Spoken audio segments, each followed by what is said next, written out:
And I call this meeting to order. Welcome to all board members, advisors, staff, on-site visitors, online listeners, and Twitter followers. You can follow the North Carolina State Board of Education on Twitter at EDStateBoard_NC. You can also follow our meeting online and see all of our materials by going to SBE meetings at www.ncpublicschools.org. I remind the audience and those listening that this body meets monthly with its official meeting scheduled for the first Thursday of the month. Discussion of agenda items were held yesterday prior to our official meeting today. Board members, you're reminded that it's our duty to avoid conflicts of interest and the appearance of conflicts of interest as we handle the work of the board. Does any member of the board know of any conflict of interest or any appearance of conflict with respect to any matters coming before us at this meeting? If so, please state them for the record. If during the meeting you become aware of an actual or apparent conflict of interest, please bring the matter to the attention of the chair. It will then be your duty to abstain from participating in discussion on the matter and from voting on the matter. At this time, I call on Mr. Wendell Hall to lead us in the Pledge of Allegiance. Mr. Hall. I pledge allegiance to the flag of the United States of America and to the republic for which it stands, one nation, under God, indivisible, with liberty and justice for all. Thank you. Mr. Hall. As I mentioned yesterday, we're delighted to have a number of our local superintendents joining us over the next 2 days, over yesterday and today. And in addition to our own Dr. Bridges, if you're a local superintendent in the audience, would you please stand so we could recognize you?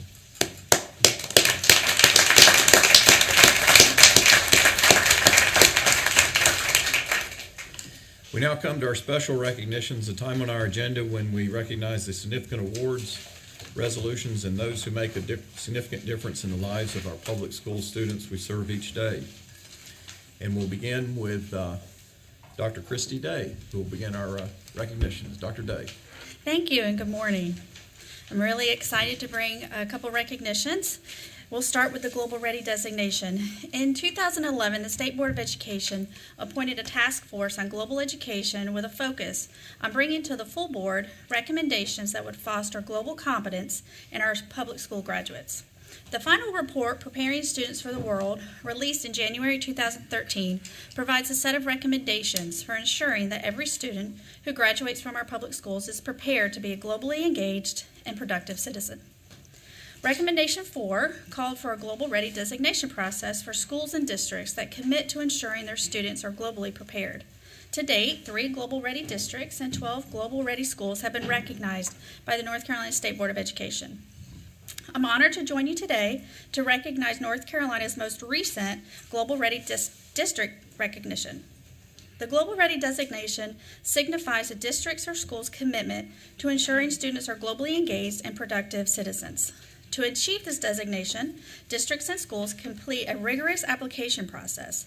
This application includes narratives and links to evidence which demonstrate their effort to prepare students to live, work, and contribute to an interconnected world. Successful Global Ready district applicants implement best practices in global education, thereby impacting their students, schools, educators, and community. The North Carolina Global Ready District Implementation Rubric is built around DPI's Global Ready District attributes, which describe characteristics of a high-quality Global Ready district. The overarching principles and attributes define essential components central to developing lifelong skills and competencies with their students. Districts can be recognized through the Global Ready District designation process by demonstrating that they meet the criteria on the rubric at the prepared or the model level. I am excited to announce that Elgin City Schools has earned the Model Global Ready District designation. Elgin City Schools implement systems and structures to support global readiness for all of their students, such as integrating global competency into curriculum pathways and creating opportunities for students to develop career-related and/or post-secondary global learning skills. Elgin City Schools also implement sound practices, such as embedding global themes and problem-based learning throughout the curriculum and developing relevant inquiry-based instruction around global issues or themes. Global readiness is consistently embedded in the district's culture, and their well-developed cutting-edge practices show consistent, high-level student impact. Their district global education strategic plan is firmly in place and supports the development of globally competent students. Engaging global content has been fully integrated into all standards and into all disciplines. Their strong partnerships with local global communities, organizations, and nonprofits encourage students to recognize multiple perspectives. These sound, well-embedded practices show a positive impact on students. Elkin City Schools is a leader for other districts to learn from and replicate. Congratulations, and thank you for your hard work and diligence in preparing your students to be globally engaged citizens.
Good morning, Superintendent Truitt, Chair Davis, Vice Chair Duncan, Treasurer Falwell, and the board members. I am Dr. Keisha Bryant, State School Counseling Consultant here at DPI, and thank you for this opportunity to recognize our first-year recipients of the North Carolina School Counseling Diamond Award.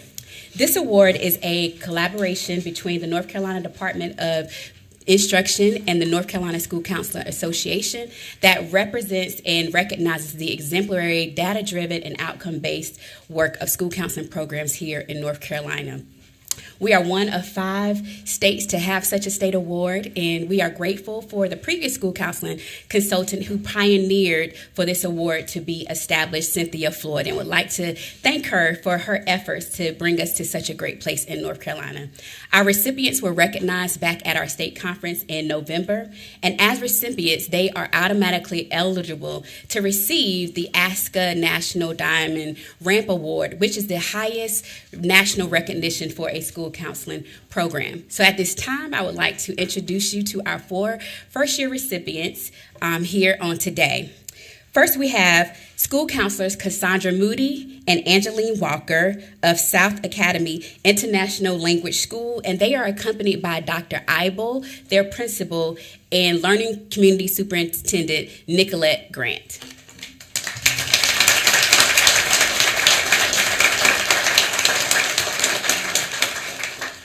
Next, we have school counselors Ayo Adisa and Amanda Bouchine of Huntington Farms Elementary School of Charlotte Mecklenburg Schools, also accompanied by Learning Community Superintendent Nicolette Grant.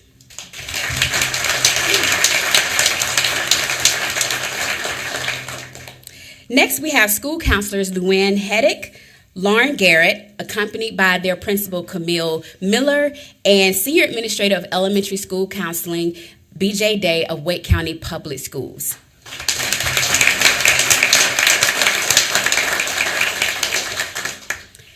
Our last recipients could not be with us in person, but we want to bring recognition to them, and that is Lake Wiley Elementary School of Charlotte Mecklenburg Schools, and the counselor there is Andrea LeClaire, and the principal is Jigna Patel, and they are attending with us virtually.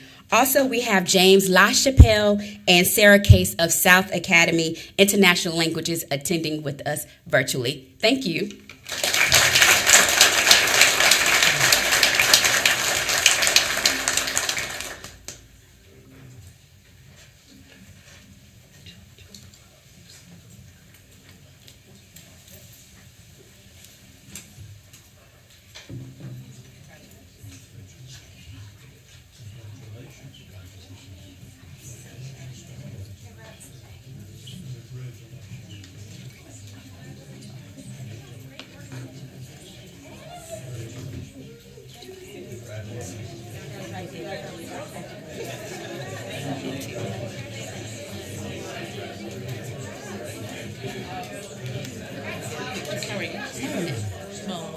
I'm sitting with Mo next. We're both blonde.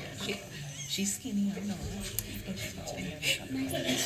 Oh, God, I'm Keisha. Okay.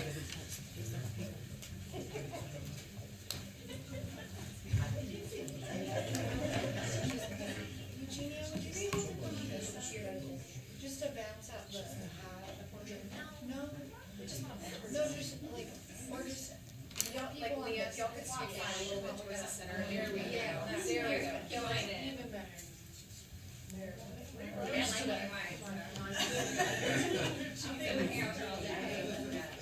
Sorry.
No, Mama read.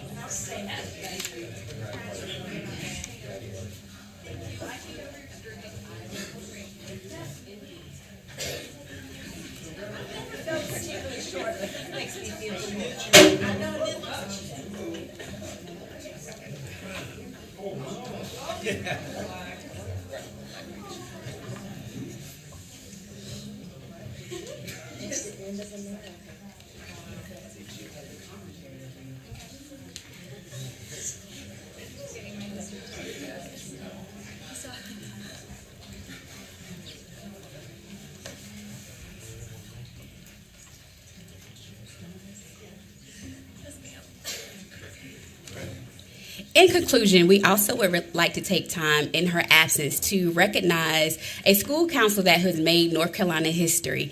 Miss Meredith John is the ASCA National 2023 School Council of the Year, representing our great state of North Carolina nationwide. And she is currently in Washington, D.C. with the other finalists receiving her award. But we wanted to take time to honor her. Meredith John currently serves as a school counselor at B. Everett Jordan Elementary School and Alamance Burlington school system. She has been a school counselor since 2014 and currently holds several certifications that makes her such a wonderful school counselor. She is an ASCA University School Counseling Leadership Specialist. She's a mental health specialist. She is a cultural competency specialist.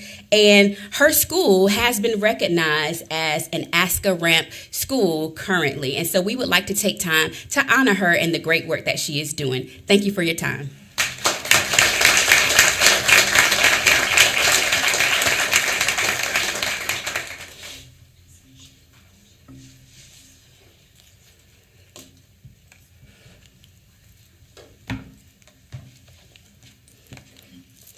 Good morning, Chairman Davis, Vice Chair Duncan, Superintendent Truitt, members of the board, and all those assembled. I'm here to present to you our 2022 Milken Educator winner. The Milken Educator Awards program rewards and inspires excellence in education by honoring top educators around the country with the $25,000 unrestricted award. This award is commonly referred to as the Oscars of Teaching and targets early to mid-career education professionals for their already impressive achievements and, more significantly, for the promise of what they will accomplish in the future. North Carolina joined the Milken Educator Awards program in 1994. Currently, Milken has awarded 55 North Carolina teachers with a $25,000 award. That's $1.35 million. Today, I have the honor and the pleasure in presenting North Carolina's 2022 Milken Educator and our 55th winner, Mrs. Jessica Barnett.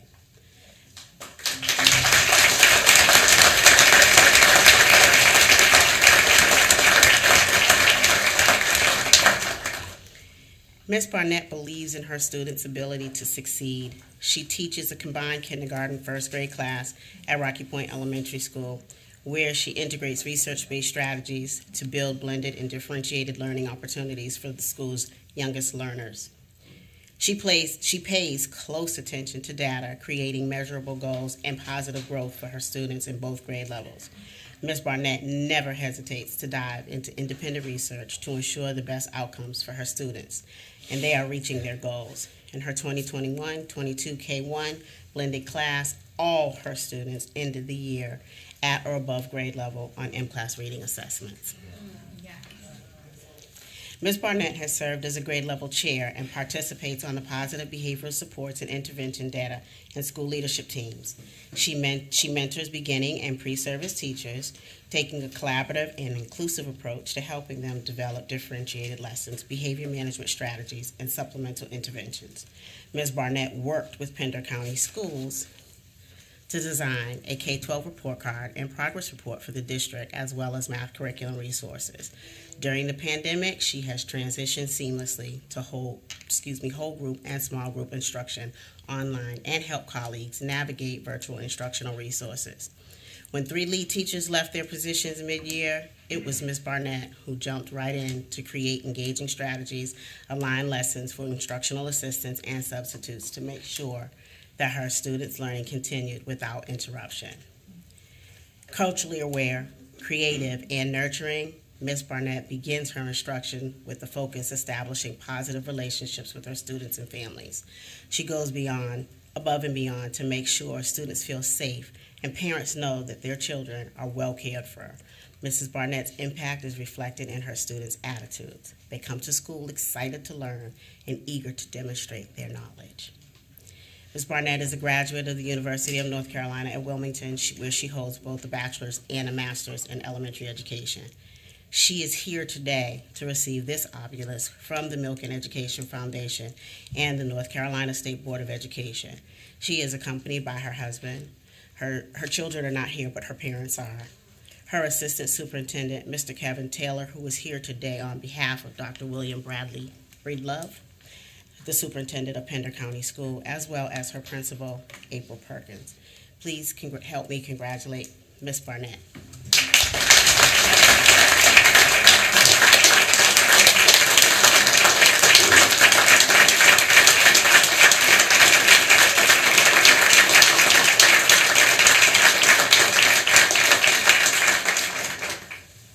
Thank you so much. Good morning, State Board members, Superintendent Truitt, and other distinguished guests. I would like to start by saying thank you. Thank you for taking the time to recognize me today.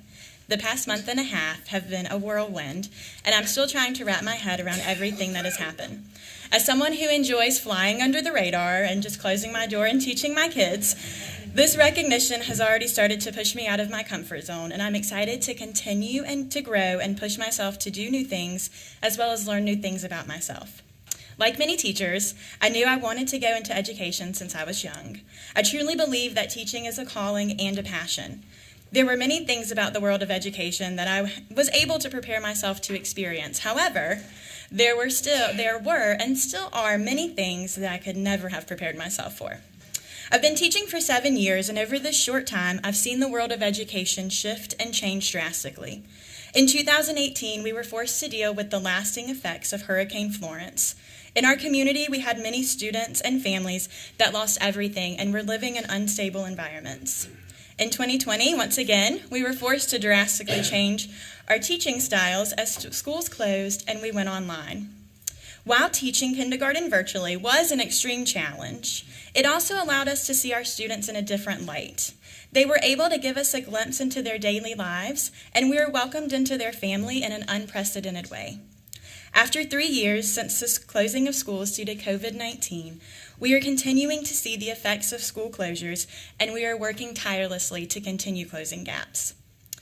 Just as teachers continuously advocate for their students at the school level, I am incredibly thankful for those who advocate for teachers at all levels. Sometimes, on the front line, it seems like teachers can be the forgotten middleman, where new demands and expectations are constantly placed on us, and we graciously accept them because we want what's best for our students.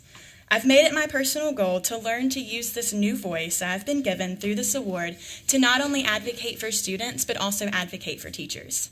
I've taught 1 year of 5th grade, 2 years of 1st grade, 2 years of kindergarten, and I'm currently halfway through my 2nd year of a kindergarten 1st grade combination class. Having taught one extreme of elementary school to the other, I would encourage anyone in education to spend the first days of school in a local kindergarten classroom. The demands and expectations placed on kindergarten teachers is unlike any other grade level. For example, 1 year, when I asked a student what her name was, her response was, "Baby girl." Kindergarten teachers are expected to welcome kids who may or may not know their legal name at the beginning of the year and teach them how to walk in the hallways, use the water fountain, interact with their peers in appropriate ways, put their jacket on the correct way, tie their shoes, open their milk. The list is endless. But let's not forget, while we are teaching them how to function in various school settings, we are also teaching them letter names, letter sounds, how to blend those sounds together to read words, write, add, subtract, recognize shapes, identify numbers to 20, and count to 100 by the end of the year. However, when looking at our data, we only receive credit for the growth that's made from the middle of year to the end of the year on the M-Class assessments. But the accomplishment that kindergarten students and their teachers make from the beginning of the year to the middle of the year is absolutely astounding. And my hope is that one day they will be taken into account, just like in every other grade level. Again, I am so thankful, blessed, and honored to stand before you today representing my district, Pender County, and the teachers of my school, Rocky Point Elementary. Thank you for your time, and thank you for this recognition. I will be forever grateful for the opportunity to come and speak with you today.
Amy,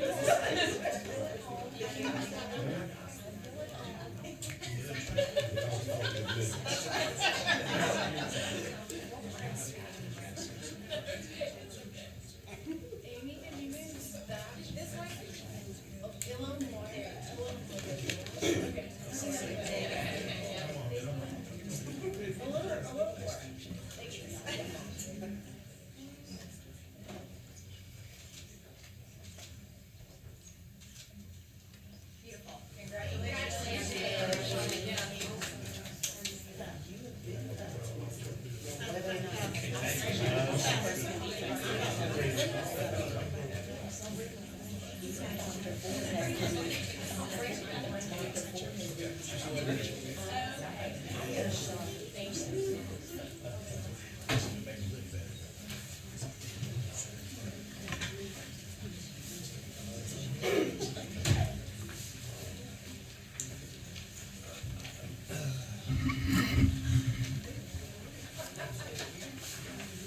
Ms. Barnett, you said how grateful you were for being with us today. The gratitude is ours. We are thankful for what you do every day in your classrooms in Pender County, and for the example you set for all of our teachers, for all of our educators, and for us. We're really grateful to you. Thank you. And in fact, we're grateful to every school counselor, those who were recognized today and those that they represent across our school system. And we're grateful for every district, including Elkin City and all the others that every day do what it takes to educate our students. Let's take a 15-minute break and use the time to congratulate our recipients. All right, for a 15-minute break, we'll be back at 9:45.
are back in session, and the next item on our agenda is our state superintendent's report. So I'll turn to our state superintendent, Truitt. Thank you, Chair Duncan, Chair Davis, Vice Chair Duncan. It's great to be here with you all on this really crummy day outside. Glad we are all warm inside. Today, rather than my usual superintendent's report that outlines the activities of the previous month, I'm fulfilling a request of this board to bring before you my vision for how we are going to support schools with a state designation of low performing. This is something that we all care deeply about. And while I am going to share my vision for the how of this support, this vision for me really starts from a place of how the agency should be supporting all schools. Because all schools have children with exceptional child designation, or children that need wraparound support services, or children who are needing to take advantage of free and reduced lunch status, or whatever the need is, or who are not proficient in math and reading. All schools have children with needs, but we also need to have an equity lens on our schools with a designation of low performing.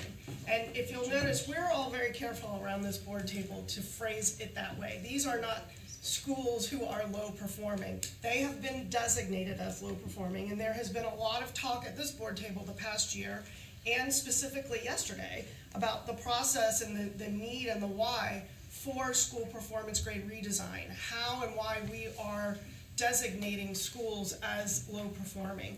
And there is general agreement around this board table that that model is broken. But yet, we still need to think about the ways that we intentionally serve our schools with a low performing designation. So on January 10th, we launched Operation Polaris 2.0, which provides progress on the goals that were outlined in Operation Polaris 1, as well as metrics that we need to work toward. So if we could go to the next slide, please.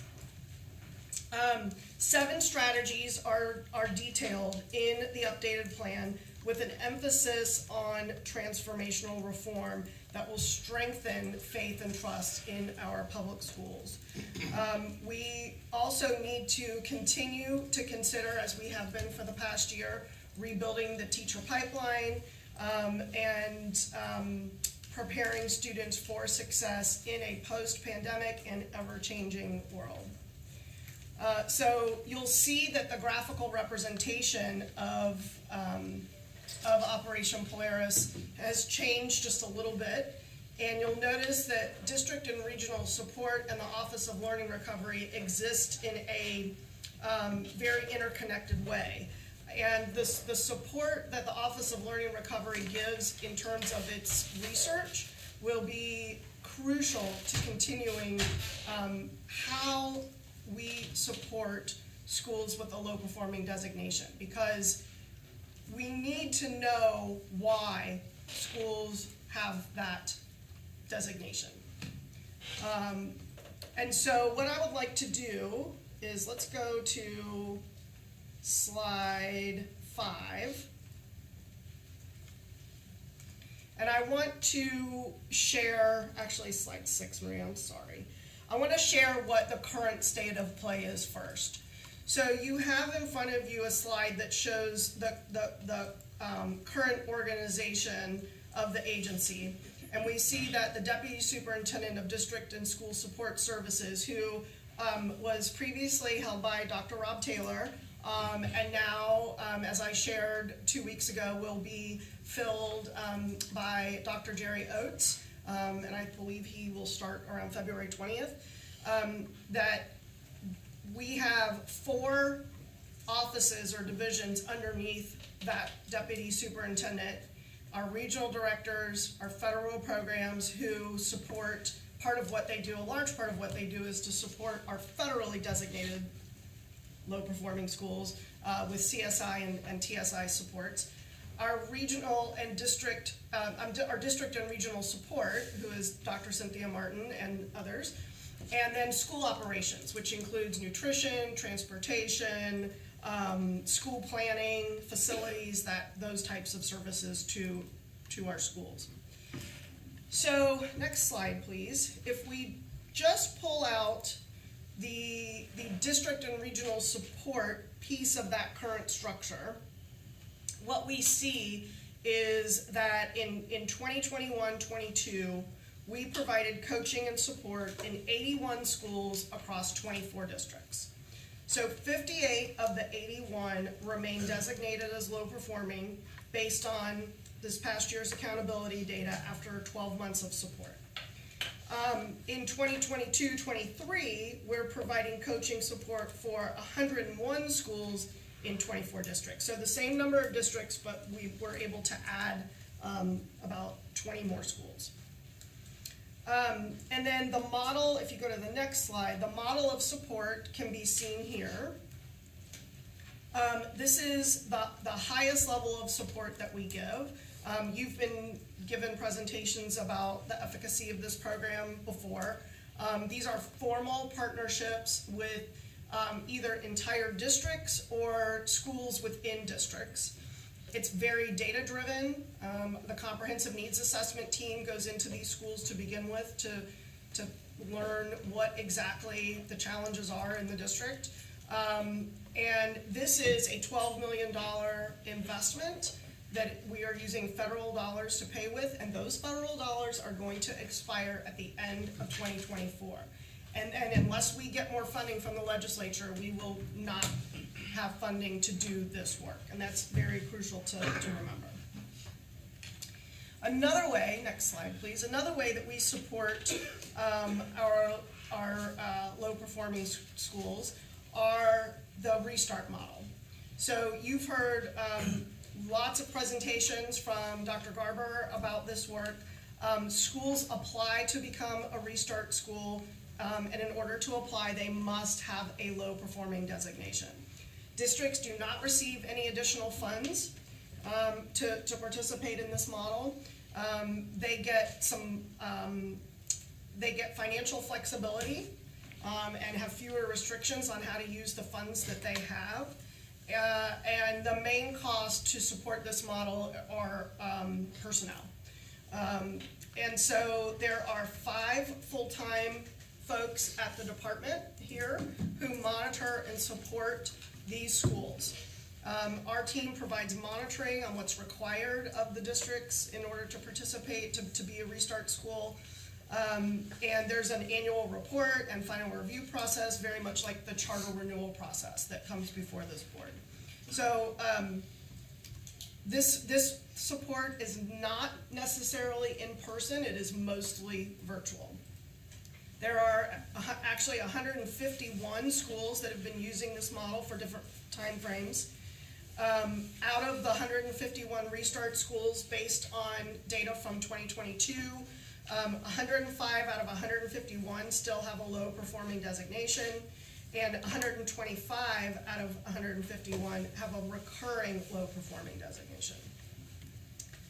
Then if we go to the next slide, we can see what our federal support looks like.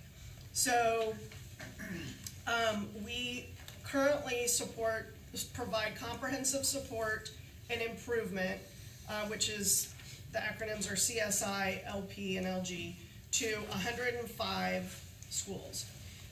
You heard yesterday from Tina Letchworth that there will be another round of IPG, Innovative Partnership Grants, coming.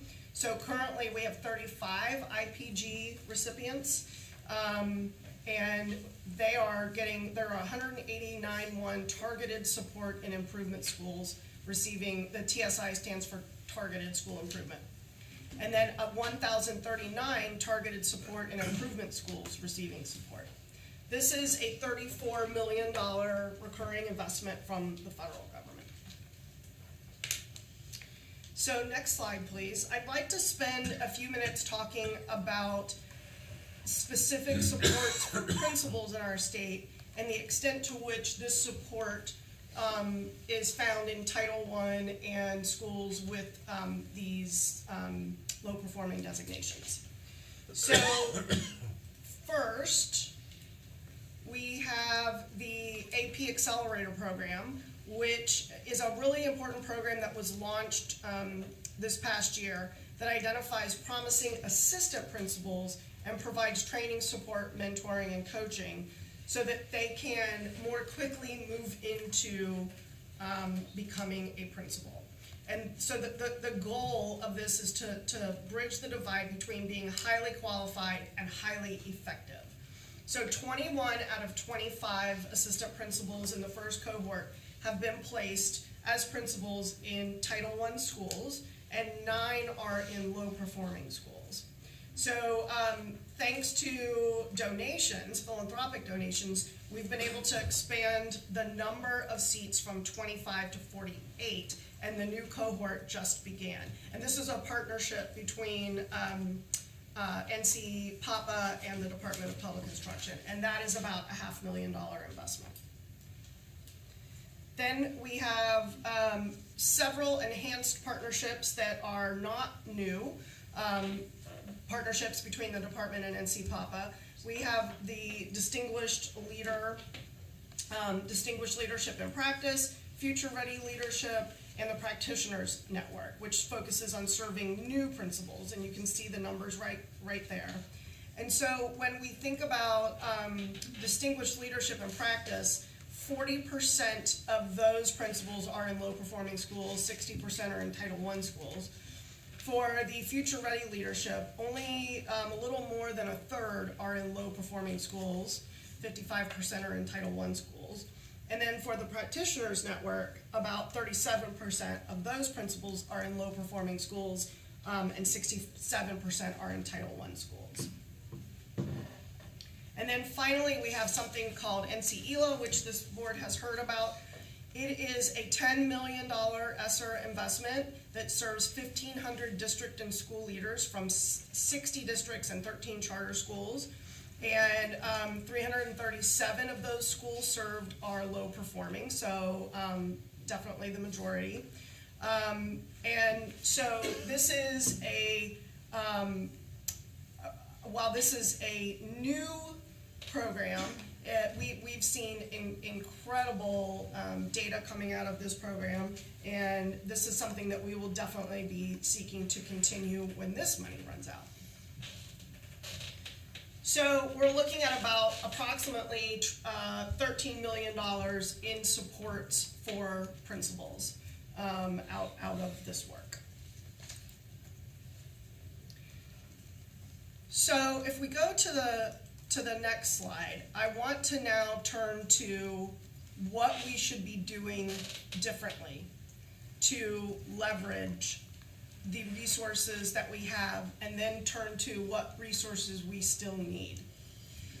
So I hear frequently from local superintendents that a school that is designated low performing, as well as in the bottom 5% and therefore has a federal TSI or CSI designation, might get a visit from someone at DPI, like a coaching visit, because they're part of the CARES model.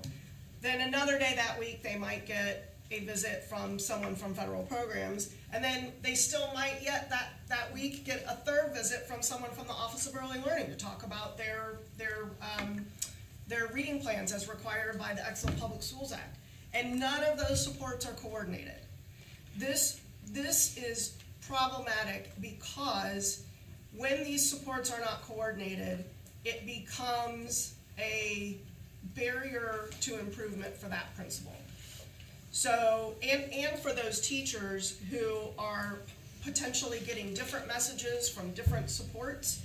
And so I would characterize what's happening now as a scattershot approach to school improvement. And we can do better. And so the changes that I am making when Dr. Oates begins, and also around February 20th, we have a new position, a newly created position called Assistant Superintendent of District, and it's it shouldn't, that's actually incorrect on the slide. It should be district and regional support. Right now, if you remember back to slide 6, we have the deputy superintendent and then those 4 siloed groups, district and regional support, federal programs, et cetera. What the change that we are going to make is actually a change that has already been recommended to this board through the Ernst & Young report that has been tried with stops and starts without much success. And that is to leverage the people that we have in the field already at the agency who are in districts every week doing support work to be more coordinated and more intentional in the way they support schools. And so we have, in this graphic, you can see that there will be another position. This is someone who's coming from a regional, a district support role in turnaround work in Rowan Salisbury schools, Ron Dixon. And he is going to have in his portfolio the regional directors, the federal programs people who support the bottom 5 designated schools, the bottom 5%, and Dr. Martin's district and school transformation team. And then those people will be part of the over 200 people that we have currently in the field supporting schools and districts every week. And so if we go to the next slide, you can see that those 230 people or so are divided into 2 buckets. There's academic supports and there's operational support.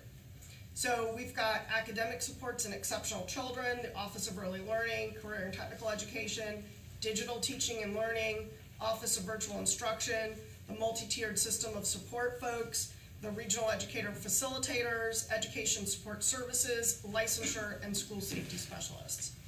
And then, of course, we also have our accountability model folks, our transportation folks, and our school nutrition folks on the operational side. And so, if we go to the next slide, the theory of change here is that we will improve outcomes for all students through a coordinated system of field supports that are centrally located at the department but deployed through regional teams who are nimble enough to meet the needs of individual schools.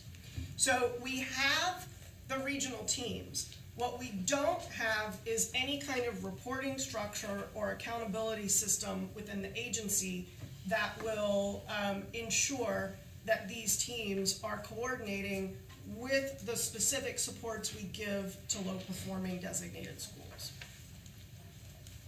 So what would be the characteristics of these regional support teams? Well, first of all, they need to have overarching and aligned goals. They need to have a culture and mindset of collective impact. In other words, when we're together, we do better. And then there needs to be a clear reporting structure that reinforces collaboration across silos and ensures efficiency of the support that are being given. So, next slide, please. What will these teams do? They need to use a common language to communicate with district educators and leaders. They need to have common data and a shared approach to using that data to drive change and align resources to needs. They need to enable professional development that is largely absent right now, and they need to adhere to protocols that prioritize students. So the next 3 slides are slides that describe what each of these groups do. And so you'll see that our regional directors are responsible for liaising and aligning with districts. So they provide oversight and management. They maintain communications with local district leaders. They are responsible for ensuring continuous improvement efforts that are centered around evidence-based practices. And they support districts and schools' strategic planning processes. They facilitate ongoing data analysis and use data to make decisions. And then the next two slides go over what district and school transformation do. They diagnose and support, they build capacity, they deliver strategic reform services such as the Restart model. They also support districts in their school improvement plans, and they are really charged with helping to build capacity across districts through professional development, again, which we need more of. So if we go to slide 24,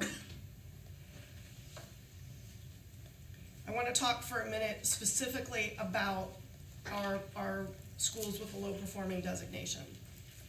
So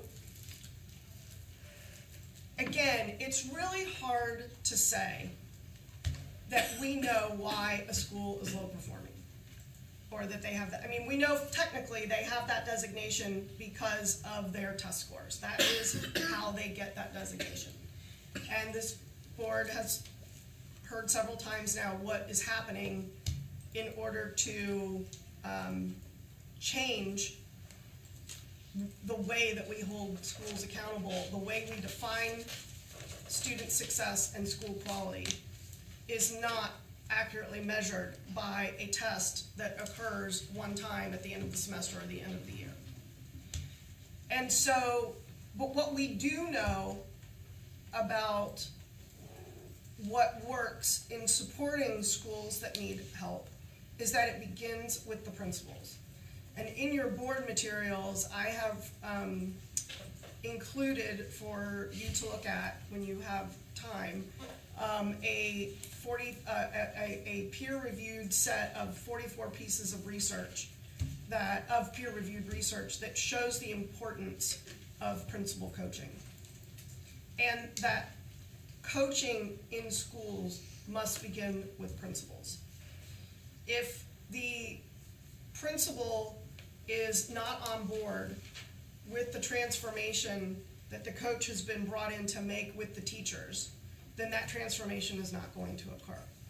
The principal establishes the culture for the building, and we all know that principals are the key lever or the key factor for retaining high-performing teachers. And therefore, this legislative agenda includes a $10 million ask for professional development that can be targeted to the specific needs of schools, hopefully through the North Carolina Center for the Advancement of Teaching, which does not have recurring funding, which is frequently, I would say, on the chopping block with the legislature, and needs to improve the way that it coordinates the supports that it delivers to teachers, and to expand its reach beyond the campuses of Cullowhee and Ocracoke. We are also asking for $2 million for 17 more principal coaches to serve 51 low-performing designated schools that are currently not being served.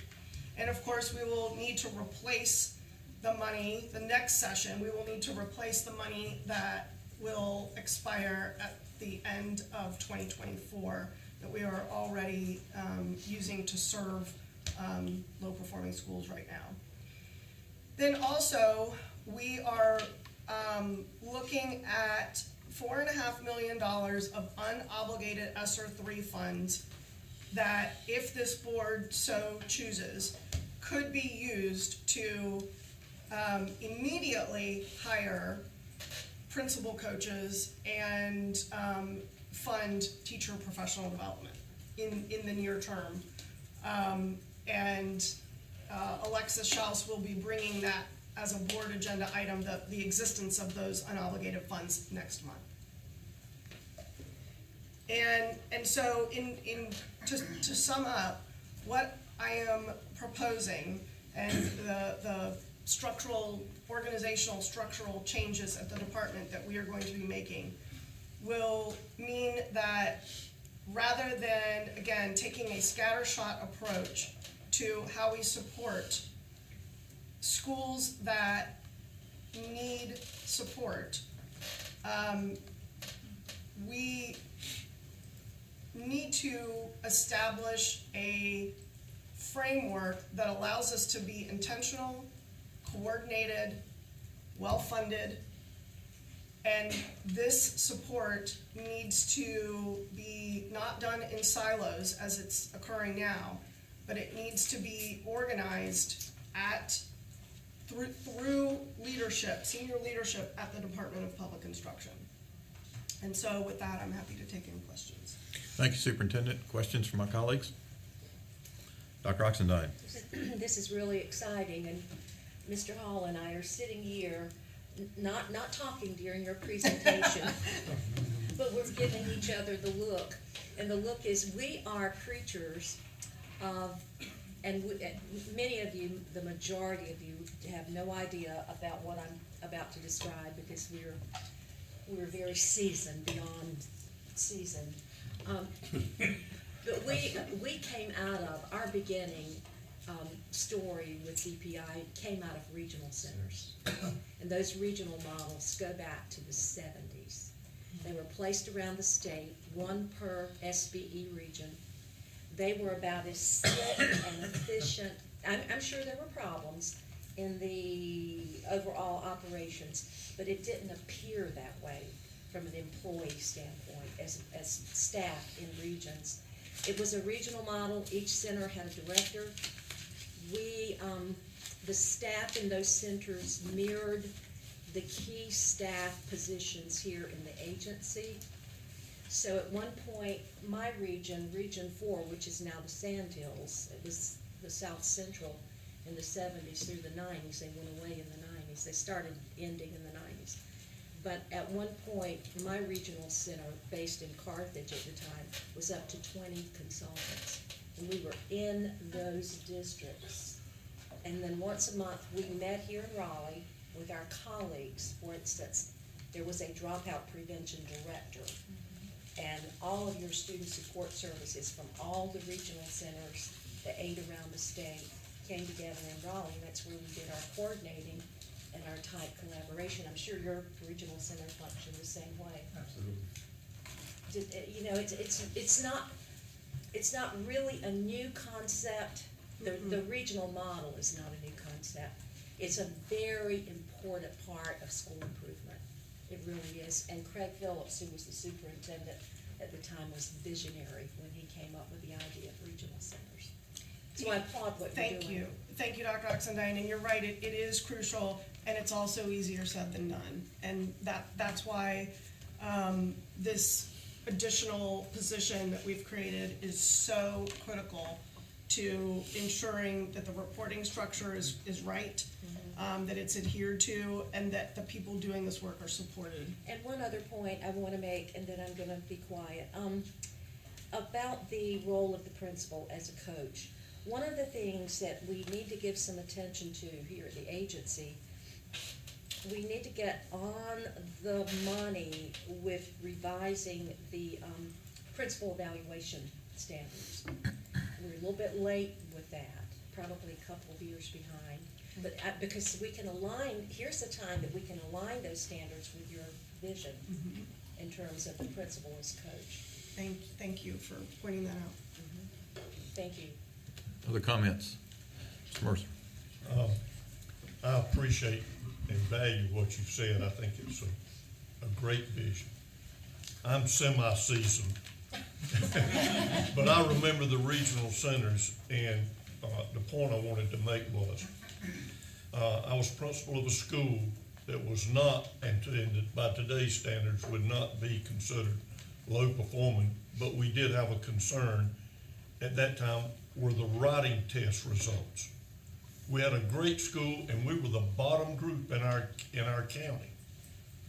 I used the regional center, and I asked them after doing some research. They came to visit. I told them I wanted 2 things from them. I wanted them to convince the teachers that the scorers of the writing were proficient and accurate. That they couldn't say, my greatest student got a 3, when I know they can do a 4. That meant they didn't work up to their potential. And the other thing, I wanted them to train some of my teachers to score papers, the score writings themselves. And they come back with the right handouts, the right materials, the right instruction. The next year, we were the top in our county. And my point is, we were not a school in trouble as a whole, but we had a sore spot, and they came in and helped fix it. And I think that's an important way of building a good school, is identifying the points and fixing those. And in addition to the low performing schools, that'll help all the schools. But thank you. Dr. Green. I just want to applaud the work and the attention given to principals with this and their continued development. Some of the earlier ones mentioned on, like the OPI was a product of and continue to work with the facilitators network, practitioners network I facilitate with as well. But before all that, when I started out, I had a principal coach. And they gave me a lot of direction at a time that was very, very needed for me and allowed me to help my school. So I think that we as principals have a bad habit of trying to pour into our faculties and our students, and we often ignore ourselves, that continued development that we need. So it's not just good work, it's essential work. And I applaud the attention that's being given to us. Can I piggyback on his comment? Certainly. I spent 3 years as a turnaround coach. And I've had projects where the principal was involved and projects where the principal was not involved. And I'm telling you, teacher coaching is very expensive. And when the principal is not involved, you are throwing good money after bad. Because when the principal is involved, you're teaching people how to fish. Other comments? Vice Chair Duncan. Thank you for this report, and thank you for the vision that you shared with us. It's very important that we get this from you, and I very much appreciate that you worked to bring us something that is extremely important for the future of our schools in North Carolina. A few comments. I have a lot more than this, but in the interest of time, just limit to a few right now. One of the things that's interesting is about the promising program of education for assistant principals to elevate them to a principal position. And there has been work done that around the state sporadically, but not on a consistent basis. So doing it on a consistent basis is an excellent recommendation.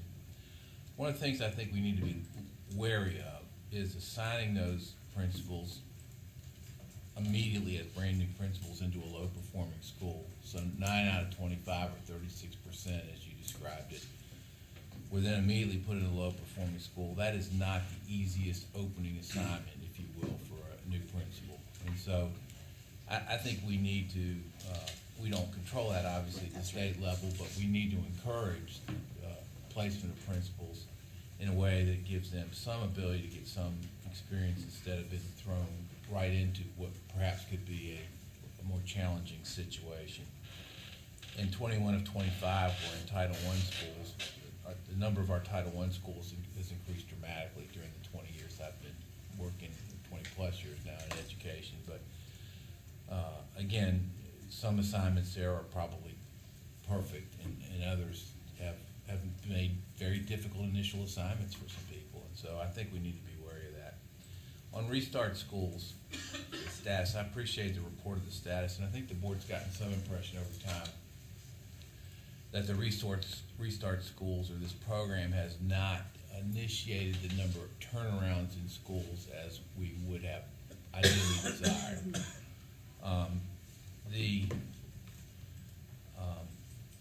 The way that I have understood Julie Garver describing to us how we develop here is that to the extent a school has had Restart status, has had services being provided with respect to Restart status, and has not yet changed their trajectory for our students, is that those are the schools where we'd be looking at much more direct intervention by the state. That's the stepping stone and a guide for much more direct intervention state. So maybe the question here is, would that still be the case? Is that still the thought about where Restart Schools and how they're doing, how we assess them, how we would use that information?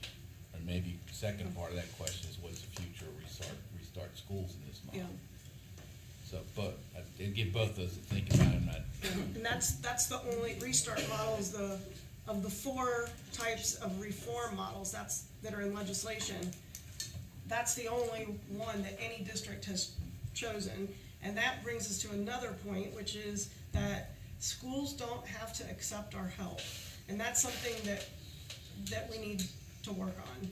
Because when the department offers a school with a low performing designation help and they say, no, thank you, we don't have any recourse. And that might be something that we need to turn to legislation for. I'm glad you raised that, because that was Yeah, one I of knew, my I figured you That's would. where I was I headed. agree, yeah.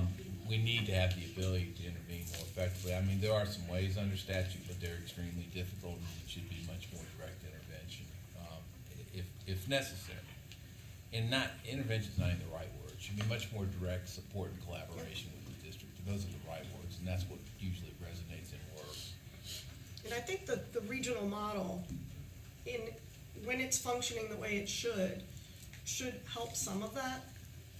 Yeah. Because that's the kind of support, I think that that collaborative support that can come with a flashlight instead of a hammer. We've seen it work. Yes, exactly. So, last thought on Restart Schools, it's also the one that we don't pay any money to. That's right. And there's some message in there. The last comment, and this one's a little bit more in the weeds, but I just want to get an understanding. Talking about $4.5 million of unobligated ESSER III funds to be used for immediate hiring of principal coaches. Of course, with ESSER funds only good through September of '24, it's going to be hard to attract people to take that position on that short-term basis. I'm interested why we're not instead advocating for recurring funds. We for are. this. We are. That's part of our legislative ask. It's $2 million in recurring funds for 17 more coaches. And the other part of that question is, do we actually have $4.5 million unobligated right now, unless the legislature passes our request to unobligate some money to put it in recurring? We don't actually have $4.5 million unobligated right now, do we? We do. We do? Would you like for Alexis to I speak? would, yeah, just to, I think all of us would benefit from understanding what the unobligated number is. The majority of this unobligated amount is from unused administrative funds. We had the $18 million in administrative funds that we do not anticipate needing, so we've released those for other purposes. But do we all, thank you for that. We all would agree, however, we don't really want, our first choice is not $4.5 million of unobligated ESSER III funds. Our first choice would be to have recurring funds for the principal coaches, right? Yes, but we wouldn't get that money until the fall, until the budget is certified. And so, I would push back a little bit on people do take contract jobs all the time in education. It's actually very common. And so I can see that we would be able to get people to agree to coach for, a year's worth of coaching for a principal that sees a coach every week is a lot of coaching. I agree that it's common. I think there's been some question raised, is it always the most effective? It may be common, it may be effective in many instances, but is it the most effective? That would be the question. But thank you. Any other comments?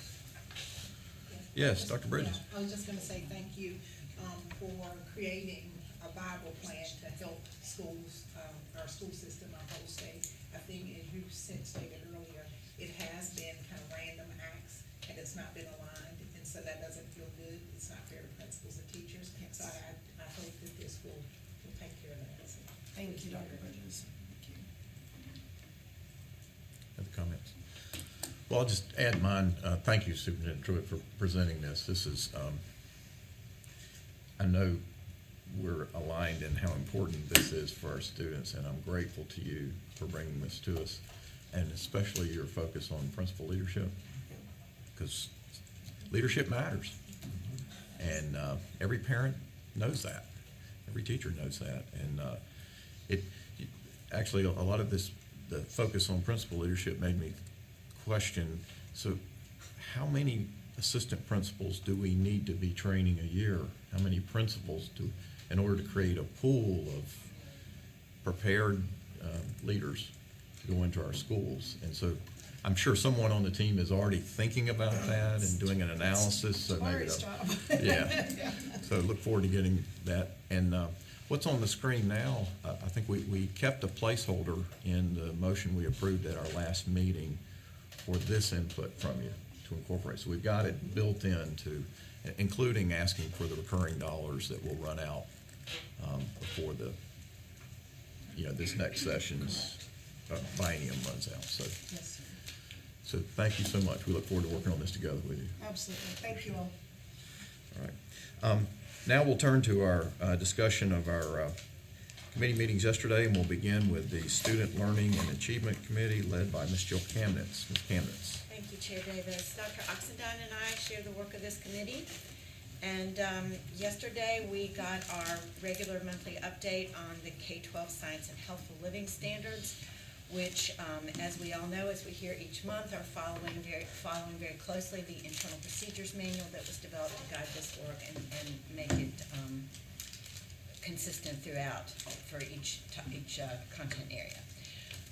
The Science Data Review Committee completed its analysis of the stakeholder feedback of Draft 1, which has already been circulated out there, and the standards writing team will meet soon to begin their edits and revisions of that Draft 1 standards. And the aim is to have Draft 2 ready for public review by the end of this month. In Healthful Living, which is on a slightly different schedule, the Data Review Committee has completed its work, and the standards writing team orientation and work session is scheduled for next week. So that team is about to get to work, and hopefully the first draft of those standards will be ready in mid-March. We had an update on the work that's going on around the North Carolina School Performance Grades redesign. As part of Superintendent Truitt's Operation Polaris, an advisory group of stakeholders from across the state has been working to develop a multi-measure model of student success and school performance, with the ultimate goal is to better reflect the work that's actually going on in our schools right now. We rely on growth and proficiency, which both come from testing students on one day. Ultimately, their recommendations will be shared with the General Assembly, and in fact, a bill has been proposed right now for scheduling a report in April and then a final report in February of 2024. So this work will be ongoing. We discussed yesterday 8 potential indicators that have been identified to be used in addition to proficiency and growth data. They cover academic and cultural. I'm sorry, I don't know what so academic is one category. Help me with this, Superintendent Truitt, and the other category is School quality School indicators. quality. Thank you. I knew it wasn't culture. So we're hitting a lot of important areas here. It includes an extended high school graduation rate, which means a 5-year graduation rate, improved student group performance, post-secondary outcomes, post-secondary preparation inputs, extra and intercurricular activities, durable skills, chronic absenteeism, and school climate. So major changes here if we are successful in getting this done. We also discussed possible changes in the weighting of proficiency and growth, which right now is 80% proficiency and 20% growth. Further study will be done over the coming months on the accountability model options and selected indicators, and possibly some piloting of some of these indicators in districts across the state. We had one action on first read, SLA 1, which is an approval of remote academy application for the 2023-24 school year. State Law 2022-59 requires that the state board approve all remote academies planning to operate during this coming school year.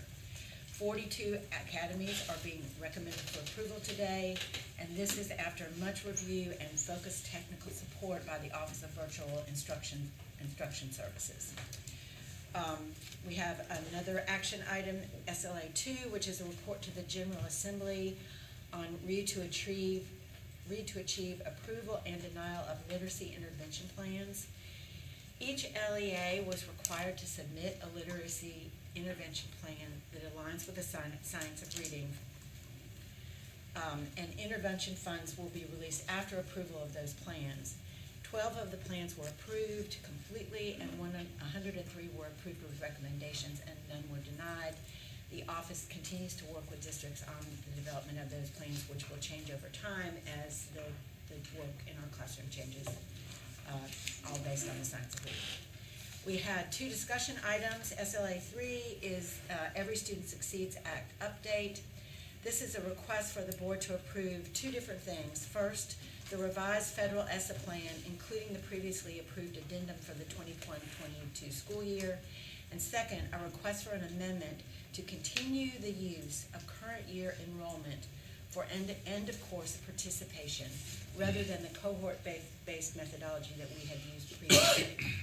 The disruption of high school testing for this cohort of students could have a potential negative impact on the high school participation rate, which is part of school performance grades, so we are hoping that the Department of Education will approve this request.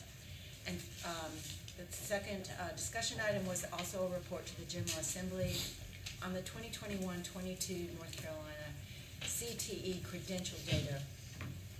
The report includes information collected from the administration of different assessments in which students earned credentials. The raw data is disaggregated by LEA, district, state, and industry credential.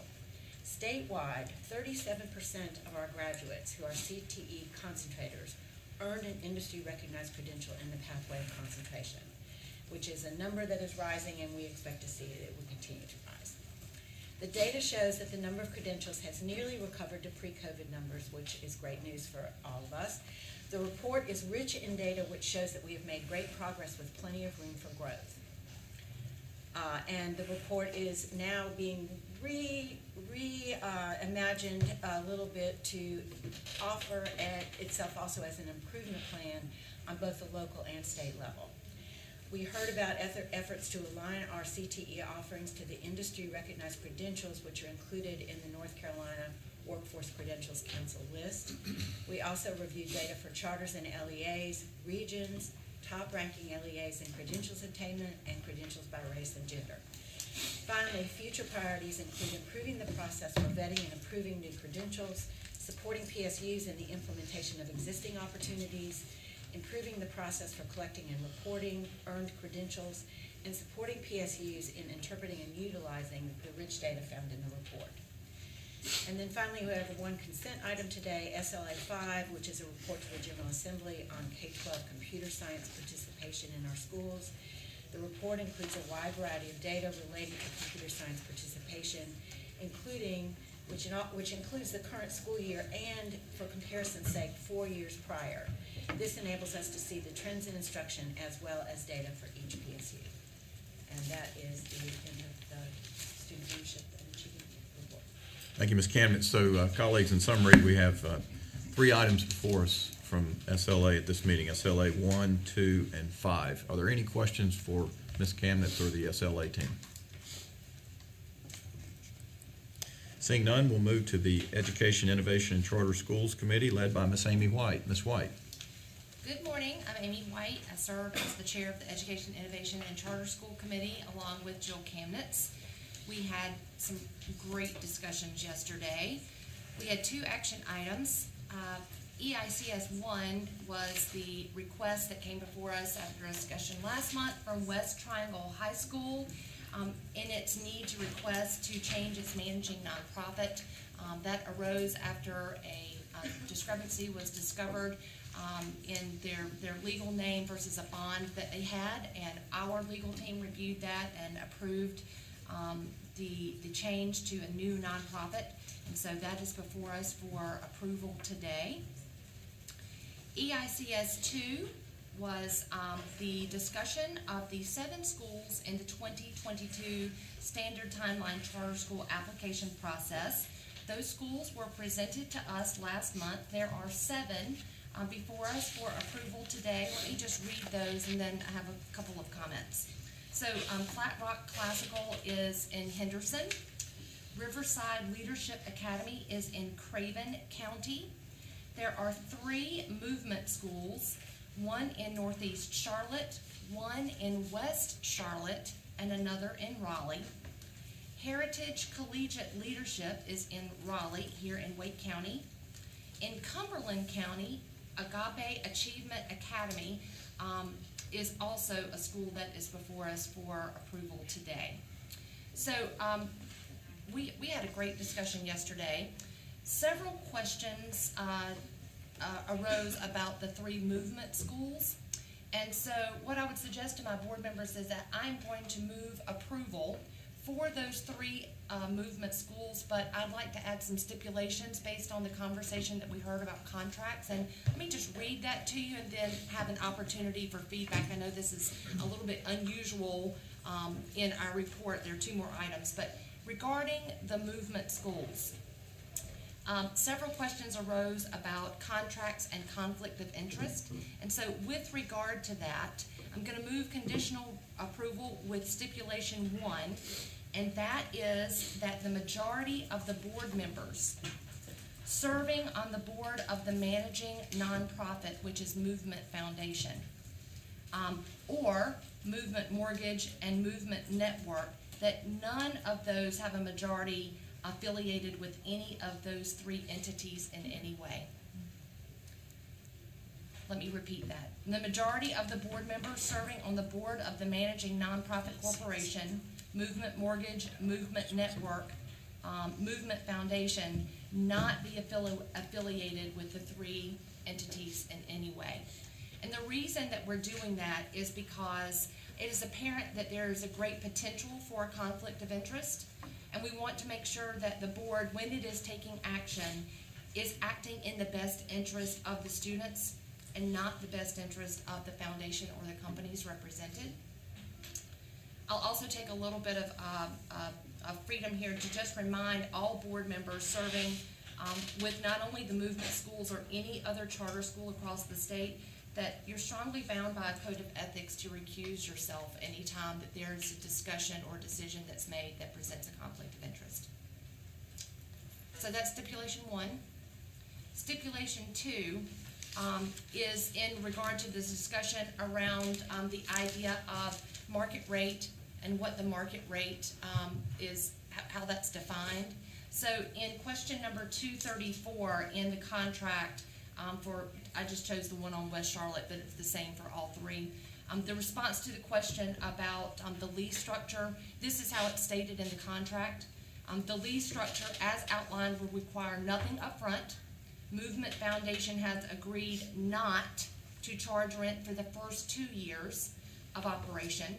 In years 3 and 4, the schools will be charged a below market rate for the facility. And in year 5, the school will pay 100% of a below market rate. That's their words articulated in the questions regarding that. Movement Foundation's goal is to provide well below market rate facilities to nonprofit tenants in order for them to have more working capital. That makes perfect sense. I think the questions that arose yesterday is how do they define market rate? So the stipulation is that the contract should require that there be an articulation of the description and process for determining current market rate. And those 2 stipulations summarize and should offer this board some comfort in allowing the movement schools to move forward and uphold with integrity of making sure that decisions are made in the best interest of students and funds allocated by the state. Questions about those? Okay. So because of those stipulations, we'll need to have a separate vote on the movement schools, all 3 of them. Okay. And then there was a desire from board members to have a separate vote on Heritage Collegiate Leadership. All the rest of the schools we can take as a separate entity, if that's okay? Okay, that concludes the action part of our agenda. We had 2 other items.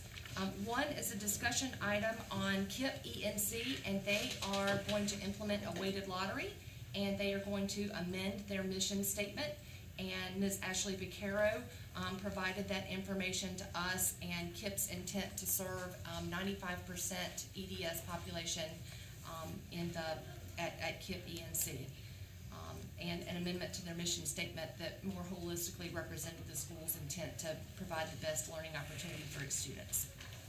And then finally, yesterday, EICS 4, we had a report from Ms. Sneha Shah Coltrane, which was exciting and brought a lot of smiles around the table. By far, the highlight was a report on our cooperative innovative programs from Mr. Alan Chen from Gaston Early College, Josh Hardison from East College in Craven County, and then our very own Lily Seymour from Haywood Early College. And those three student voices really elevated the dynamic work that's been done in the partnerships that have been forged between our community colleges and our high schools, providing our students with an opportunity to earn an associate's degree by the time they graduate from high school. And just to highlight some of the programs from the Career and College Promise, North Carolina Session Law 2011-145 says the purpose of Career and College Promise is to offer structured opportunities for qualified high school students to dually enroll in community college courses that provide pathways consistent with subsequent subsection B, that they lead to a certificate, a diploma, or a degree, as well as to provide, and this is the most important part, entry-level job skills. And this so aligns with all of the work that we're doing in collaboration with being aligned and the portrait of the graduate, making sure our high school students are ready to move on to a pathway that provides for their success. For the Cooperative Innovative, we learned that there are 134 cooperative innovative high schools across the state. They're doing amazing work. There are incredible opportunities for students to begin their career journey as early as being juniors in high school. The North Carolina General Assembly authorized a dual enrollment opportunity study for us to examine all students' ability to complete high school courses leading to college credit, an associate degree, or a career-ready credential. And the study was approved in July of 2022. Some of the findings out of that is that there are similar expectations for English, American history. There are a total of 30 high school and college courses that students can take to meet their fourth math requirement. In short, this is an incredibly robust program driving our students towards success and towards pathways for future career readiness. So, Mr. Chair, that summarizes the work that was done in the Education, Innovation, and Charter School Committee yesterday. Thank you. Thank you, Ms. White. So EICS is bringing us 2 items for action today. Any questions for Ms. White and the EICS team?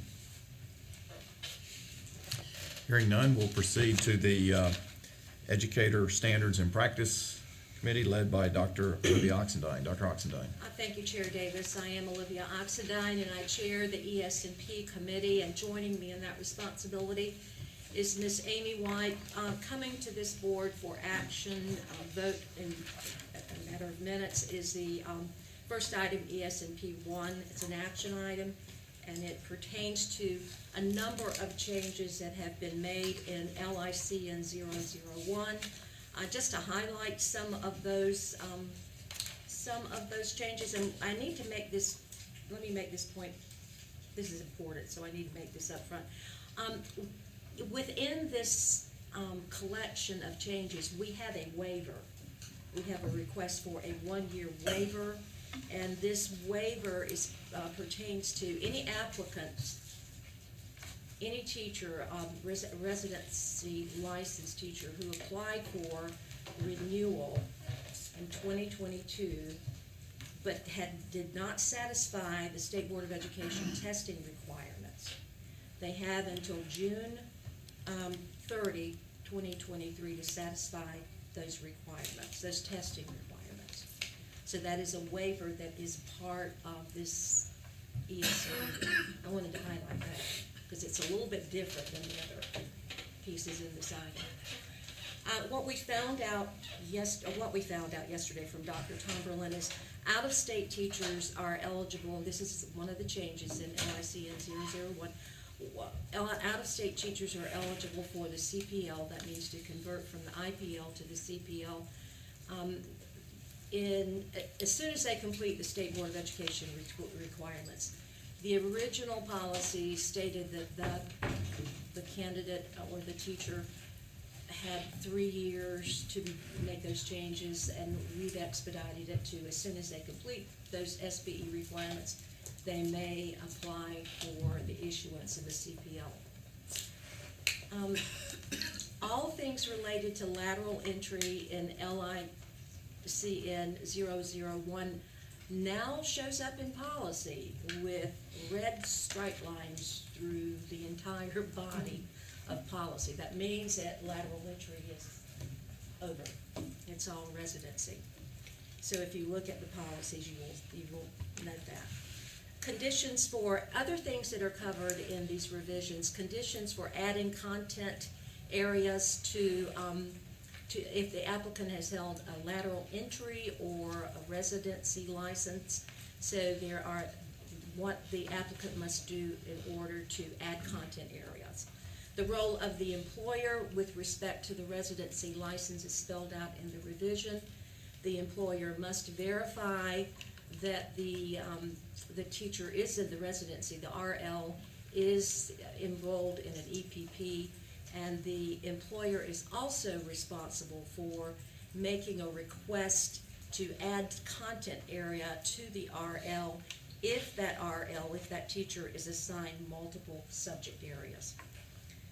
The process for reinstating an expired residency license is also addressed in this policy, revisions in that area. What happens when an employer, well, I've covered that.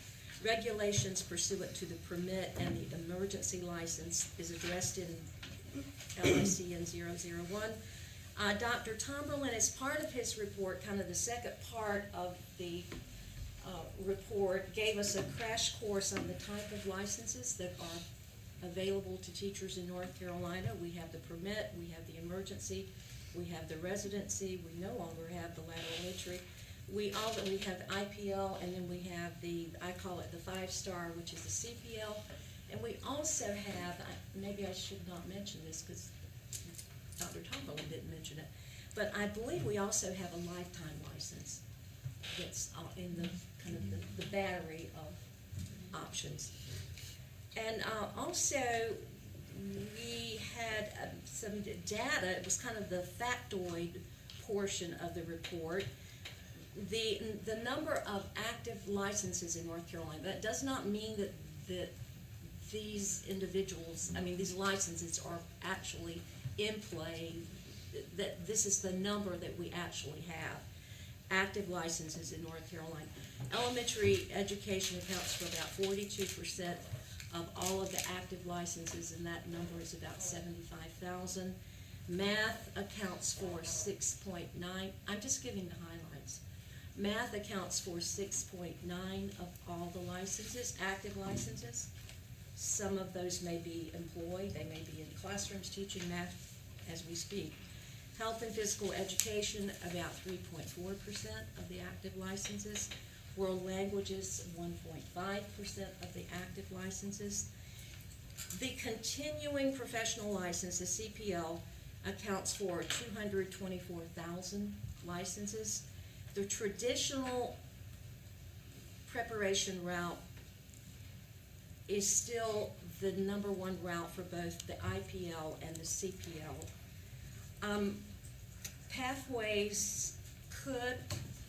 The pathways to excellence could eliminate, and that's kind of, say that very carefully, tongue in cheek, could eliminate the permit, the emergency, the RL, the residency license, and would change the language of the IPL and the CPL. The State of the Teaching report was also part of the agenda presented by Dr. Tomberlin yesterday. The attrition rate and the mobility rate appear relatively stable over time. The experienced licensed teacher, the persistence rate of that experienced licensed teacher is holding at about 7%.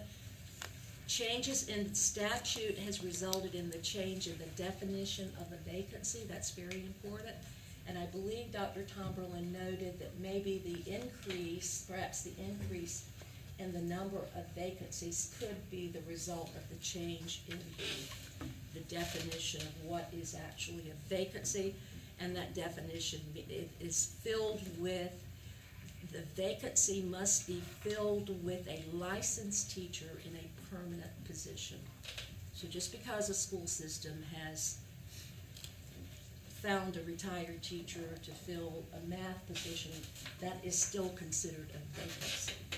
So it is filled with a licensed teacher in a permanent position. The PowerPoint frame that is most it spoke to me in terms of the attribution by category. I would still like to know a little bit more about, I found this pretty startling too. The visiting international faculty seems to be leaving at it's an 85% attrition rate before the end of their contract period. So, I mean, there's a lot of research questions in that one with the VIF category.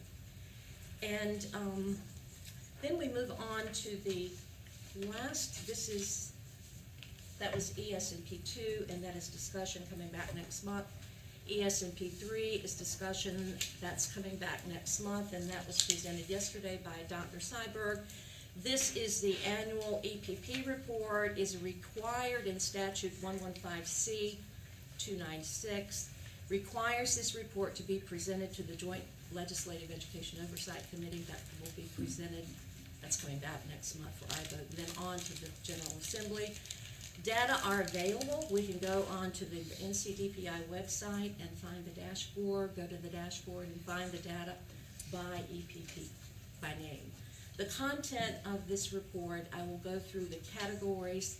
What is reported, what appears in the table of content would be enrollment of the EPP, academic satisfaction by the graduate, the initial license rate, the license exam pass rate, the license conversions, teaching in North Carolina, employer satisfaction, areas served, teaching performance, that would, I suppose would be EBOS data, impact on student growth, useful features. What is added to the dashboard, I should say, is we now have narrative comment rather than data, so the EPP has an opportunity to make comments, open-ended comments. And then the frame of critical importance that really kind of takes us to goal 3 in our strategic plan is the one that Dr. Seiberg presented yesterday.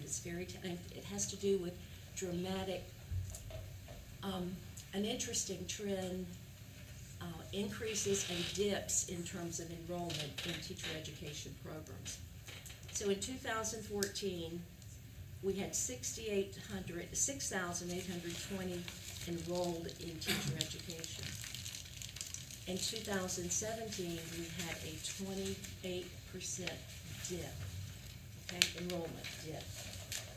We had a nice spike in 2021 up to 8,400.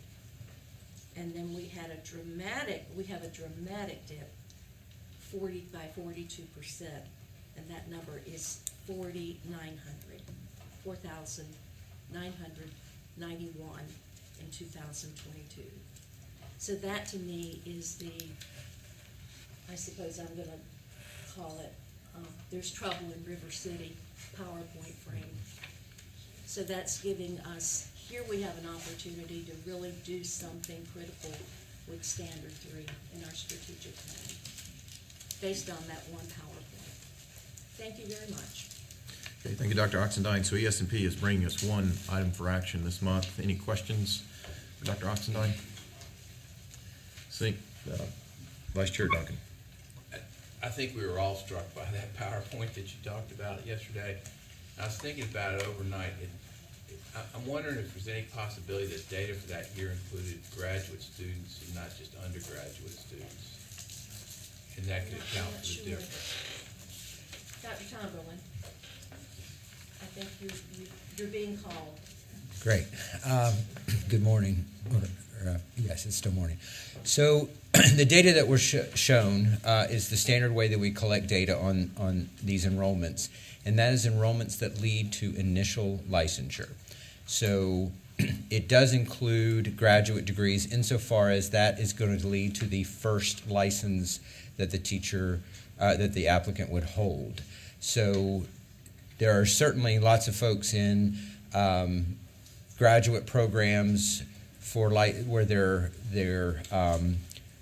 upgrading their license from an A level to an M level. We would not count those because they're not adding to the pipeline. We're only counting those graduate degrees and those undergraduate degrees that would lead to the teacher's first license in the state. And so that's why it's an important metric for the pipeline, is that it's not, we're not counting somebody who's already in our employment who's upgrading a license. We're not suggesting that they're adding to the pipeline.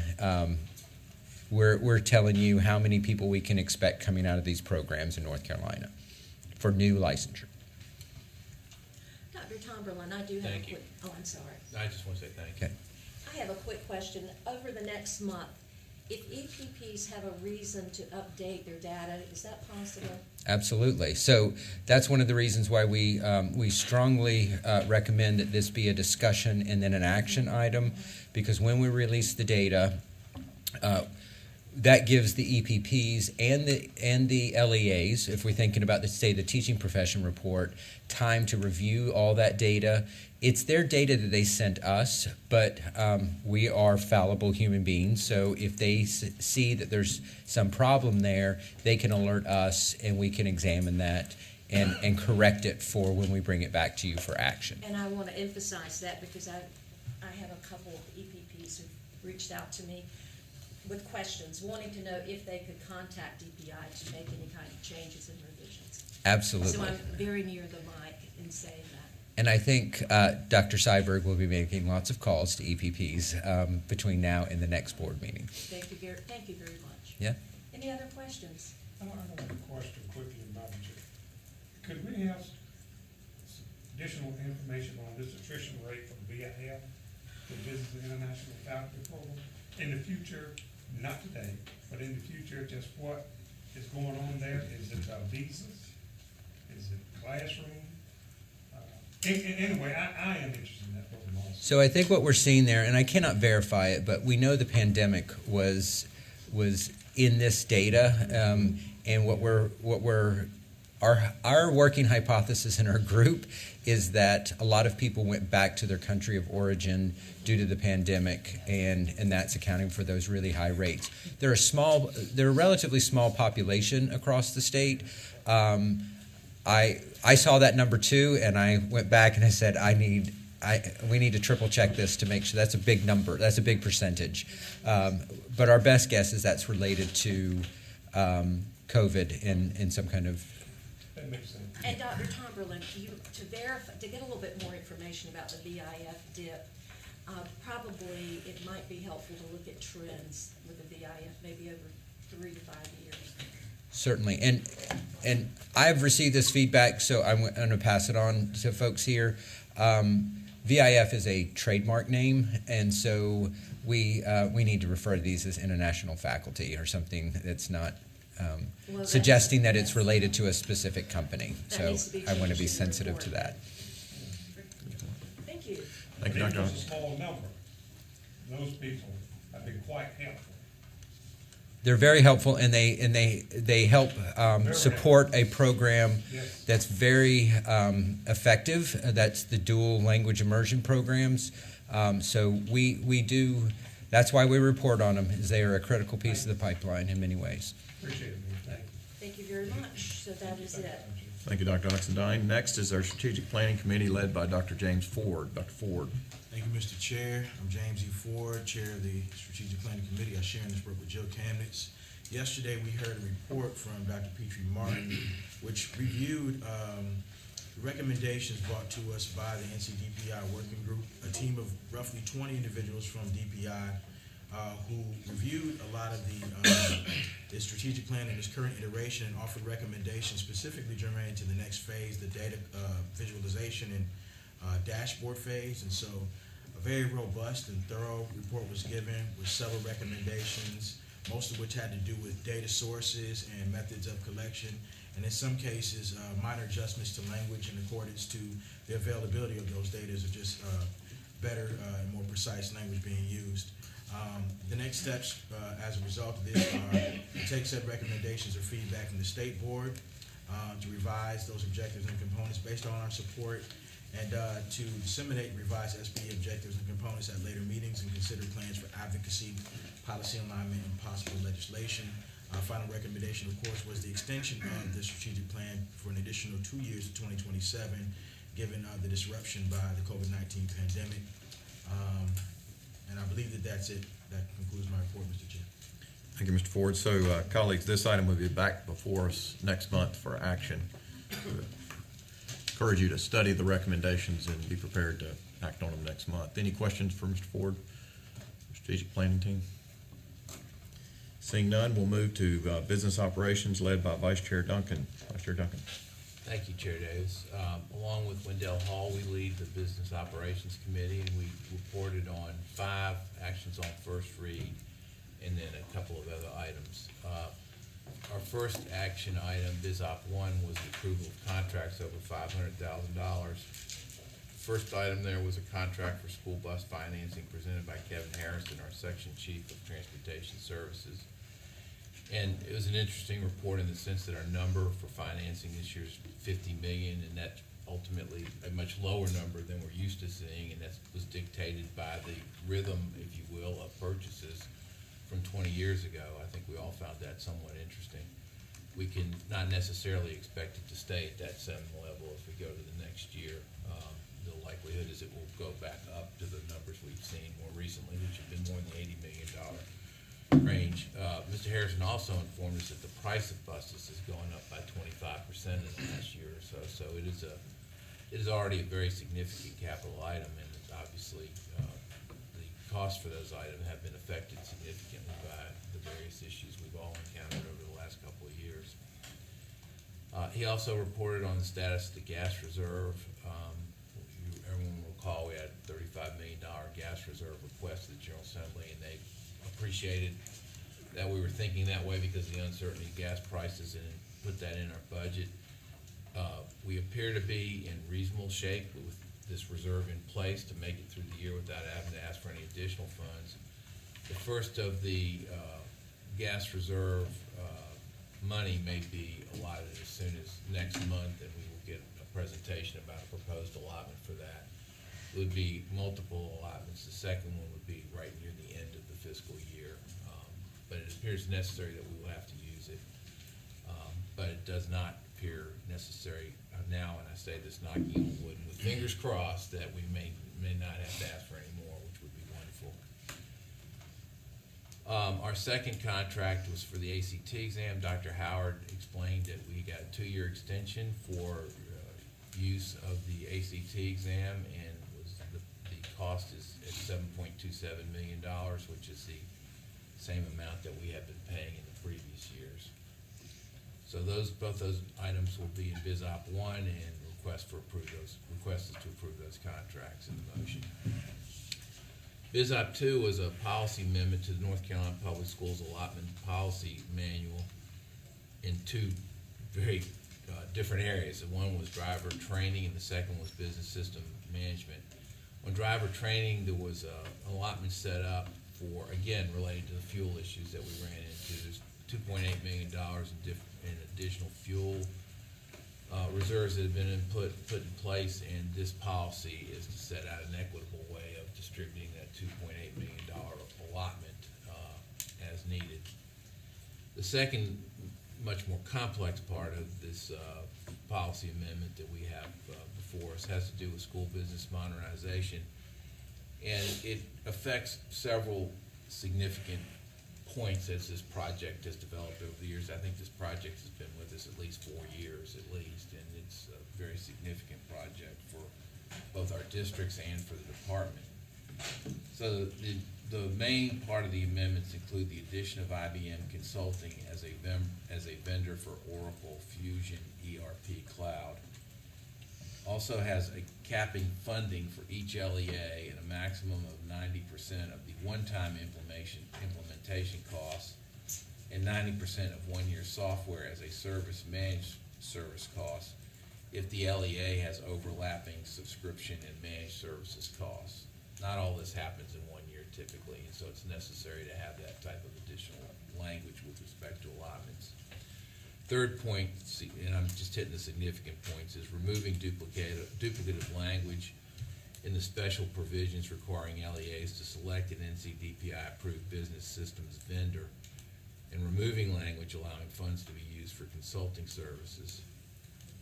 Fourth is adding language to clarify that software subscription fees are allowable uses for funds, but only for 1 year. The fifth point is clarifying that funding allotted for any allowable uses is subject to available budget and carryover of funds from one fiscal year to a subsequent fiscal year, subject to OSBM approval.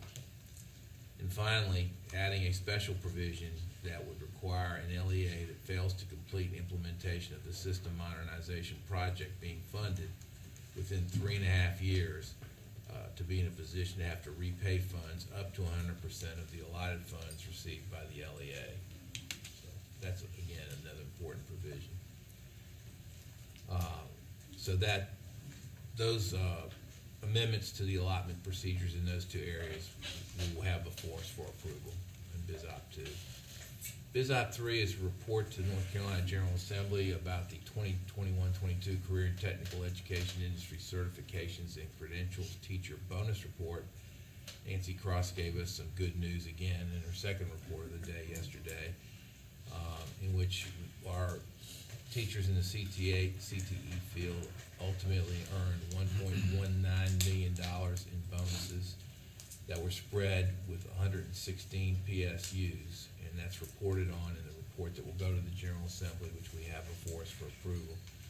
In addition, the statute calls for some effort to assess the effects of retention for these bonuses for CTE teachers, and a new process to try to provide greater information on that has been used this year with surveying in various areas, and the report includes the information that was obtained from that survey to try to give some further sense to the General Assembly, some indication of the success of the retention bonus, or these bonuses in retaining personnel.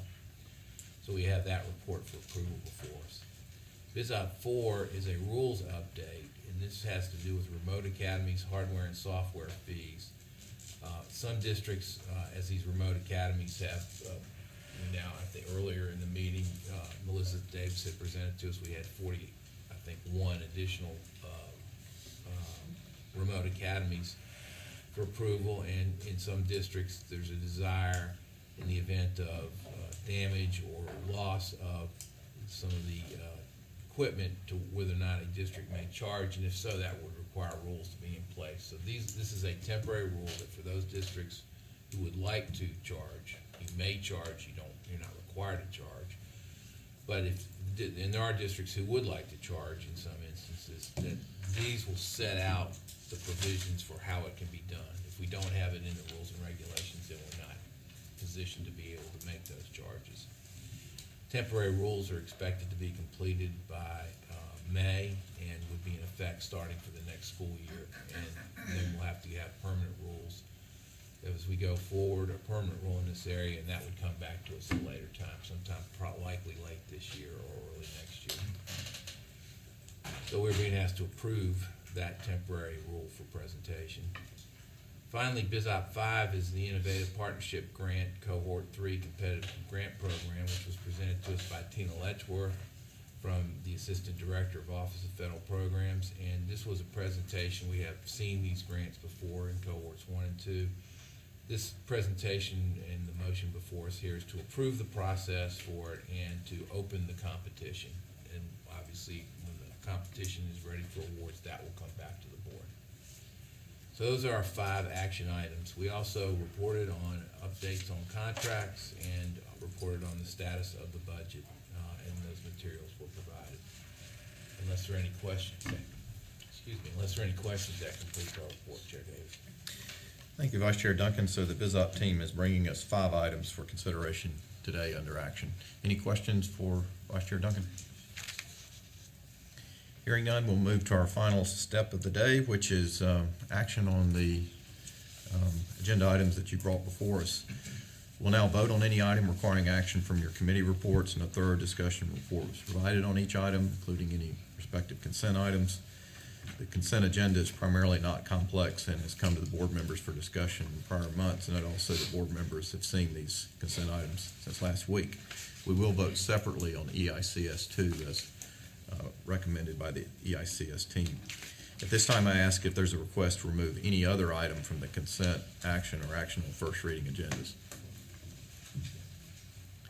Hearing none, I request a motion to approve the following meeting minutes for January 4th and 5th, 2023, SLA 1 and 2 and 5, EICS 1, ES&P 1, BizOp 1 through 5, and the 101 limited license approval requests that we've received, and 2 initial professional license approval requests we've received. Is there a motion to that effect? So moved. Motion by Dr. Oxendine. Is there a second? Second. Second by the Lieutenant Governor. Any discussion on this motion? Dr. Petrie Martin. Dr. Oxendine. Yes. Mrs. Kamnitz. Yes. Mr. Keenan. Yes. Mr. Hull. Yes. Dr. Tipton Rogers. Yes. Mrs. White. Yes. Mr. Blackburn. Yes. Dr. Ford. Yes. Treasurer Falwell. Lieutenant Governor Robinson. Yes. Vice Chair Duncan. Yes. Chair Davis. Yes. The motion carries. We'll now turn to our final item, EICS 2, and we'll vote on this in 3 components. First is the recommendation to approve the applications for Flat Rock, Riverside, and Agape schools. Is there a motion to that effect? I move approval. Motion by Ms. White. Is there a second? I second. Second by Dr. Oxendine. Any discussion? Dr. Petrie Martin. Dr. Oxendine. Yes. Mrs. Kamnitz. Yes. Mr. Keenan. Yes. Mr. Hull. Yes. Dr. Tipton Rogers. Yes. Mrs. White. Yes. Mr. Blackburn. Yes. Dr. Ford. Yes. Treasurer Falwell. Lieutenant Governor Robinson. Yes. Vice Chair Duncan. Yes. Chair Davis. Yes, the motion carries. The second item under EICS is the recommendation to approve Heritage Collegiate. Is there a motion to that effect?